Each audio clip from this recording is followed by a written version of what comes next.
Coucou tout le monde, j'espère que vous allez bien. Je vous retrouve aujourd'hui pour le second bilan lecture du mois de juin. Oui, parce qu'on est un petit peu le 25 juin et j'avais annoncé 3 bilans lecture. Je n'en ai fait qu'un il y a déjà 2 semaines de cela. Bon, entre temps, comme vous avez pu le voir, j'ai pas chômé, j'ai fait d'autres vidéos. Mais il m'en reste 2 à tourner. J'aimerais le faire avant début juillet, donc ça va être chaud patate, mais je vais le faire quand même. Donc avant de rentrer dans le vif du sujet, petite parenthèse, alors déjà sur ma tête, faites pas gaffe à tout ça, puisque d'une part je n'ai pas dormi, d'autre part il fait hyper chaud, donc voilà, excusez ceci. Ensuite, 2 petites parenthèses un peu plus intéressantes je dirais. D'une part, je voulais vous parler du live auquel j'ai participé samedi soir sur la chaîne de Jeff, la chaîne de Jeff Erin. Donc je vous mettrai le lien dans la barre d'infos pour ceux qui auraient loupé le live et qui voudraient revoir la rediffusion, ou même ceux qui ont suivi le live mais qui voudraient se la refaire juste pour rigoler. Ce live était une catastrophe, un truc de dingue. Voilà, je vous en avais parlé en plus, je vous ai dit venez, ça va être cool, et non, ça n'a pas été cool parce qu'en fait il y a eu un tas de bugs, de soucis de connexion, tout ça. Ce qui fait que ça devait paraître hyper bordélique vu de l'extérieur. De notre côté à nous, c'est bien bordélique aussi, et surtout ça s'est coupé avec de manière un peu brutale, quoi, j'ai envie de vous dire. Et donc je voulais juste dire que j'espère que ça ne portera pas préjudice à Jeff, puisque bon, pour ceux qui l'ignorent, mais c'est pas sa faute, c'est pas lui qui en a eu marre et qui a tout coupé. S'il y a quelqu'un qui en a eu marre, à mon avis c'est Google+. Donc si vous voulez accuser quelqu'un, accusez Google+, c'est bien. Et voilà, c'est quand même un moment qui était assez fun, même si on n'a pas répondu à beaucoup de questions. Si vous voulez vous refaire la rediff, c'est en tout cas que ça se passe. Ensuite, deuxième parenthèse, manga cette fois-ci. Donc je vous ai parlé sur ma page Facebook, j'ai dû en parler sur mon blog, et j'en ai peut-être parlé sur YouTube, mais je ne sais plus où, que je voulais commencer, donc il est sorti d'ailleurs cette semaine, le manga All You Need Is Kill, qui compte 2 tomes. Mais changement de programme, et je m'excuse auprès de ceux, enfin, quand j'ai dit en fait je vous en parlerai dans une vidéo, je vous donnerai mon avis, tout ça quand je l'aurai lu, puisqu'en fait j'ai fait un tri déjà d'une part dans les séries que je suis. Il y a des séries que j'ai décidé d'arrêter parce qu'il y a trop de tomes encore à sortir, ou que tout simplement c'est des lectures. Je dirais à un moment, il faut arrêter de s'acharner avec des séries dont on n'apprécie pas la lecture. Il ne faut pas se forcer à acheter les tomes. À un moment c'est idiot, on peut mettre l'argent dans de nouvelles séries qui nous tapent un peu plus dans l'œil. Donc voilà, après j'attends pas, voilà, d'expliquer. Enfin, comment vous dire, j'ai publié ça sur Facebook en fait, pour vous dire voilà, j'arrête toutes ces séries là. J'ai pas spécialement précisé pour chaque série pourquoi, mais j'attendais pas de jugement, c'est juste pour vous dire en gros ces séries là je les arrête. Donc c'est juste pour vous donner le nom des séries, pour pas que vous me les demandiez dans des prochaines vidéos, puisque ces séries je les arrête définitivement ou pas, ça dépend de certaines. Donc voilà, et concernant All You Need Is Kill, je me suis dit, t'as vu le film Edge of Tomorrow? Alors vous allez me dire, ouais, mais le manga il est meilleur que le film, puis t'as les noms japonais, puis allô, c'est le gars, il a fait les dessins de Death Note. Je sais tout ça. Mais il y a une autre sortie qui est sortie il y a quelques jours déjà, mais non, qui vient de sortir, ou je sais plus, bref, dans un tout autre registre, qui m'avait tapé dans l'œil il y a déjà quelques temps de cela, et puis je m'étais dit non, finalement, concentre-toi sur d'autres titres, mais ce titre-là, finalement, il m'intéresse bien, et je préfère mettre mes sous là-dedans plutôt que dans All You Need Is Kill. Alors après, je change souvent d'avis, donc peut-être que vous allez le revoir dans une vidéo, enfin, vous allez voir All You Need Is Kill dans une vidéo de juillet, de août, je ne sais quand, mais je l'achète pas cette semaine du moins, donc voilà, je voulais préciser ici pour ceux qui attendraient une vidéo ou un avis de ma part sur ce manga, ça ne sera pas le cas. Après je peux vous dire que juste le film je l'ai bien apprécié, même si j'étais très sceptique parce que attends, il y a Tom Cruise dedans, j'aime pas spécialement Tom Cruise, mais le film je l'ai trouvé très prenant, je trouvais la 3D super belle alors que je suis pas 3D du tout. Donc s'il y en a qui hésitent, bon je sais que le film n'est sûrement plus au cinéma, mais si vous voulez le voir, c'est quand même un bon film. Donc je crois que j'ai fini niveau message HS. Dernier message, mais bon, voilà, informatif. Pour ceux qui n'ont toujours pas rejoint ma page Facebook ou qui n'ont pas vu ma vidéo à propos de blablabla, Japan Expo, FAQ, tout ça, on a créé un groupe sur Facebook juste pour mes abonnés en fait, où vous pouvez parler entre vous. Voilà, alors le groupe est déjà bien actif, hein, il y a déjà une quarantaine de membres, donc j'ai vu que voilà, ça fait plaisir de voir que les gens participent dans la bonne humeur jusque là, donc tout va bien. Donc je vous mettrai le lien du groupe dans la barre d'infos pour ceux qui se diraient tiens j'aimerais bien moi aussi partager voilà, des trucs entre fans de manga, le tout dans la joie et la bonne humeur. Bref, longue parenthèse terminée, j'attaque à présent le bilan lecture. Donc il y a 6 tomes. Oui, j'ai oublié de dire que dans le dernier bilan lecture, il y en aura 7. Donc pour le 7ème, prévoyez les popcorn. Donc le tome 3 de Seven Deadly Sins de Nakama Suzuki, c'est publié chez Pika. Donc là c'est du shonen, on va appeler ça Heroic Fantasy, qui compte déjà 9 tomes toujours en cours au Japon. Et le tome 4 il sort en France fin août. Donc ce manga, je vous en ai parlé dans une découverte manga qui a plutôt bien marché puisqu'elle compte plus de 1000 vues. C'est ma seule vidéo d'ailleurs qui a plus de 1000 vues. Donc je vous en remercie. Et depuis, je vous ai pas parlé de la série. Of course, il n'y avait pas de tome qui était sorti. Et donc le tome 3, je l'ai beaucoup apprécié. Il est vraiment sur la lignée des 2 premiers. Rien à dire. Le rythme est toujours aussi soutenu. Vraiment, je ne me suis absolument pas ennuyée dans ce tome-là. Et c'est une lecture vraiment bien. Vraiment, alors, on peut aimer les 2 premiers tomes et se dire ah, ça va redescendre peut-être dans le 3e. Là, c'est pas le cas. Pour ceux qui, encore une fois, hésiteraient, ouais, mais ça a l'air de ressembler à Fairy Tail. Non, du tout. Voilà, alors je vous avais parlé, je crois que c'était à propos du tome 2, je ne sais plus, bon, c'est dans la même vidéo, du personnage de Ban, que l'on voyait à peine, qui était un des Seven Deadly Sins, et vous avez dit, oula, celui-là il a l'air ultra classe et ultra puissant. Là on le voit, et autant vous dire, ouais, il est ultra classe et ultra puissant. C'est le gars, il en jette quoi. Alors dans ce tome-là, on voit également un autre membre des Seven Deadly Sins, un nouveau membre, qu'on pensait, enfin un ancien membre, hein, c'est vieux les Seven Deadly Sins, qu'on pensait peut-être pas voir, mais dont là on le voit. Et très bon tome. Des combats, l'histoire qui avance, voilà, le côté édition de Pika qui est juste top. Donc vraiment, pour ceux qui hésitent, mais vraiment, procurez-vous cette série, aussi bien les garçons que les filles. Et pour ceux qui font l'impasse sur le manga papier parce qu'il y a trop de tomes de parus, ou vous n'avez simplement pas les moyens ou pas envie d'acheter le tome, enfin la série, je vous conseille de vous rabattre sur l'anime qui va être fait, car il y a eu une annonce comme quoi il y aurait un anime, peut-être que c'est déjà sorti, je ne pense pas. Donc voilà, c'est toujours une possibilité autre que de lire le manga. Je continue avec le tome 2 de Mr. Naobody de Kutanabe, c'est publié chez Doki Doki. Donc là c'est du seinen en 3 tomes et le dernier tome il sortira au mois de septembre. Donc le tome 1, je vous en ai fait une découverte manga et un article écrit et je vous avais dit que j'étais assez déçue. D'une part par les dessins, j'adhère pas. Je trouve les personnages inexpressifs. J'adhère pas du tout au trait de l'auteur. C'est subjectif hein, toujours de pas aimer les dessins, mais je trouve ça moche. Et l'histoire, alors en plus, le souci c'est qu'ils me vendaient ça comme étant dans la lignée de Millennium. Et Millennium je connais parce que ma maman est super fan, elle a lu tous les bouquins et du coup je me suis tapé les films avec elle. Et les films suédois, pas américains. Enfin, elle a vu la version américaine. Bon, la version américaine c'est un peu pourri, je me suis intéressée qu'à la version suédoise. Bref. Et Millennium c'est vraiment quelque chose de culte, hein. Ça a été adapté en film, tout ça. C'est vraiment un très bon livre. Pas manga, livre, roman. Et donc, ils vendaient le titre comme étant dans ce genre-là. Alors oui, c'est un polar scandinave, ça se passe en Russie, jusque-là tout va bien. Personnage énigmatique, tout ça. Mais c'est pas que c'est chiant, mais c'est incompréhensible. Vous avez les éléments, on vous les donne au compte-gouttes, sachant qu'il reste qu'un tome et qu'on a aucune réponse à toutes les interrogations que pose le manga.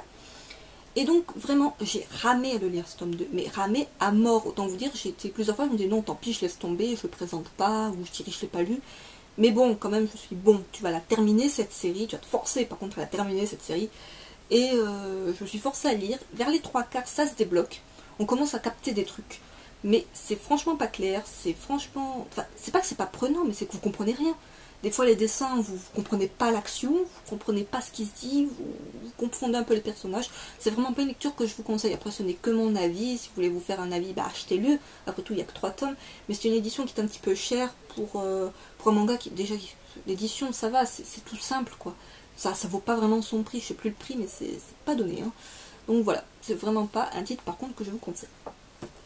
Ensuite, une bonne lecture, j'alterne bonne lecture, mauvaise lecture. avec le tome 16 de Black Butler de Yona Toboso, c'est publié chez Kana. Donc là c'est un shonen qui est toujours encore au Japon avec déjà 19 tomes 2 parus et le tome 17 il sortira en France en octobre. Donc Black Butler, je vous ai déjà parlé du tome 15 il me semble dans une précédente vidéo où je vous avais dit que c'était un shonen que j'aimais beaucoup depuis fort longtemps. Et là par contre j'avais vu l'anime, oui parce qu'avec ma femme on est super fan de Black Butler, mais bon c'est une autre histoire. Et je vous avais pas montré qu'en fait, bon déjà la couverture elle est sublime, je vais pas dire la couverture est sublime, mais voilà, mais derrière en fait vous avez ça. C'est-à-dire la même couverture mais en version comique et vous avez un petit gag. Donc voilà, côté édition, Kana fait du très très bon boulot et c'est à un prix beaucoup moins cher que Doki Doki pour le coup. Donc ce tome là c'est toujours dans l'arc que j'appelle arc Harry Potter, je ne sais pas comment s'appelle cet arc, je l'appelle Harry Potter parce que pour moi c'est très très semblable, là vous avez différentes maisons un petit peu comme Gryffondor, tout ça dans Harry Potter, là ça a des noms de couleurs, enfin ça, oui Purple House, tout ça, bref. Donc l'histoire est un petit peu similaire. Il y a des tournois de croquet, je crois, oui, de croquet. Il y a une petite enquête toujours, en fond, pas très poussée l'enquête, mais toujours agréable à suivre. Alors pour ceux qui ne le savent pas d'ailleurs, Black Butler c'est un manga avec des arcs totalement différents. Je veux dire, on est passé d'un arc sur le cirque, l'arc Circus d'ailleurs, qui doit être adapté en anime, cet arc. Après on avait un arc qui se passait sur un bateau avec des zombies. Et là on a un arc semblable à Harry Potter. Autant vous dire c'est très varié, des arcs un petit peu moins bons que d'autres. Mais pour ceux qui me demandaient est-ce que tu me conseilles de suivre, de continuer la série, eh bien oui. Enfin moi c'est vraiment un shonen que je porte dans mon cœur et que je continuerai jusqu'au bout, même si pour l'instant on n'en voit pas la fin. Je continue avec une mauvaise lecture, oui vous l'aurez compris, le tome 3 de King's Game Extreme de Nobuaki Kanazawa et Renji Kuriyama, c'est publié chez Kiyun. Donc là, Seinen, toujours en cours au Japon. Je sais pas qui m'a dit que c'était terminé, mais il me semble pas que ce soit terminé, parce qu'il va sortir en tome 5. Il n'est pas encore sorti au Japon, mais il va sortir. C'est peut-être le dernier après tout, mais je ne sais pas. En France, le tome 4, il sortira en octobre. On a le temps. Donc je vous avais dit que King's Game Extreme, ça commençait mieux, plus fort du moins, que King's Game, et donc j'apprécie pas trop. Je vous ai pas montré les dessins d'ailleurs de Black Butler. Je vous montre les dessins. Voilà, les dessins de Black Butler, je trouve ça juste super joli. Et bon, ça n'engage que moi. Donc, King's Game Extreme, c'est pas le même dessinateur que King's Game. Donc, niveau dessin, j'adhère moins. C'est très typé shonen, hein. Les deux séries, niveau dessin, c'est très très typé shonen. Mais disons que celle-ci, j'adhère beaucoup moins. Et l'histoire, comment vous dire, ok, c'est un manga qui se veut vraiment, pour le coup il pourrait être dans la collection What the fuck d'Akata, tellement les scènes sont parfois what the fuck. Mais là, j'ai pas vraiment adhéré à ce tome, puisque, alors oui, il y a des morts, c'est toujours King's Game, s'il n'y a pas de mort, c'est qu'il y a un souci quelque part. Mais il y a surtout un jeu ultra sadique, je vous dis pas de quoi il s'agit, je vais pas vous spoiler ce qui se passe dans ce tome là, mais il y a un jeu ultra sadique. Et alors je sais, vous allez me dire, oui, mais s'il participe pas au jeu, il meurt. Je veux bien. Mais quand vous voyez le jeu, vous dites non mais en fait je préfère mourir moi, hein, mais décapitez-moi, ça ira plus vite. Le jeu est très sadique et voilà, je trouve que c'est de plus en plus...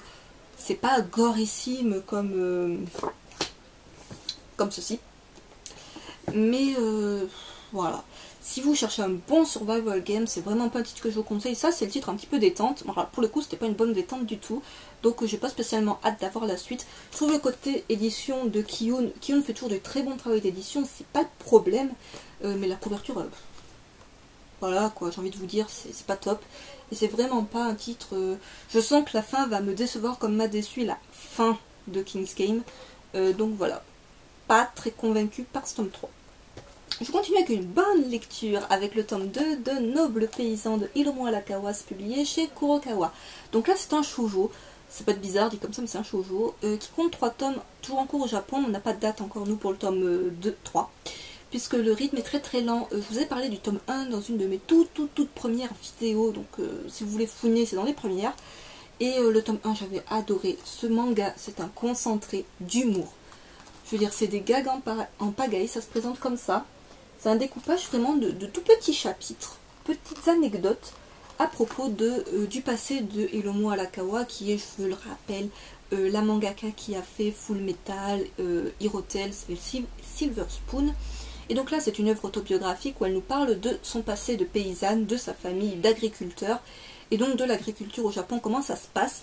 Mais c'est c'est décrit avec tellement d'humour, c'est tellement... Alors, ça nous apprend des trucs pour le coup. Mais regardez-moi ces dessins, je veux dire, vous rigolez à chaque page, c'est juste excellent. Mais c'est vraiment un titre que je vous conseille, que vous soyez fan, que vous connaissiez ou pas le travail d'Hiromu Arakawa. Vous n'avez pas nécessairement besoin d'avoir lu Full Metal, tout ça, pour apprécier ce titre.